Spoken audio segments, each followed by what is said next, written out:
after the RDCs, we shall have Chairman LC5. For self-care, actually, Uganda is one of the first countries to develop the guidelines. And what we have done differently is that instead of rolling the guidelines, we did what we call to test them in Mukono. So we have seen some of the things which we need to be able to change. So when we do that finally, then we shall be able to launch. So we think that when we have the guidelines, then we can disseminate them, but also function like here. You have seen Dokolo, the community here, the RDC and the team. They have really embraced it because we have been here for a whole week, and they have been able to see, they are practicing.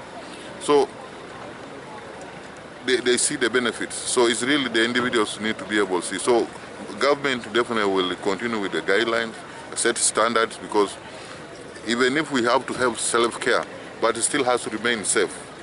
We not want that when you go to a pharmacy and buy drugs, then you self-medicate. It should only be that you should be self-medicating on awareness. Self-care, if we strengthen self-care at individual level, at family level, at community level, then we have a very strong public health system. It involves things that are really personal care. That's why it's called self-care. It also goes to beyond personal care, like brushing and keeping yourself well kept, to health commodities that are not medicinal, and some medicinal health commodities that are easy to administer. We've been talking about condoms. That's self-care. There is no medicine in a condom.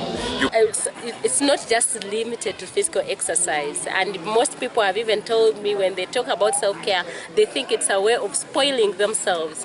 And spoiling themselves, sometimes people have mistaken it to think it is going to the spa. It's a part of it, but others have also I sort of created a myth around it. It's like smoking a lot and drinking a lot. Now that does not become self-care. It becomes self-harm. So the self-care as a country, we are focusing for now. We have prioritized for self-care for sexual and reproductive health and rights. And I think and for this we are focusing on STIs, family planning, antenatal care. So we are focusing on that. But definitely, I think the country, specifically the Ministry of Health, has made commitment to widen this to the whole to the broader continuum of health.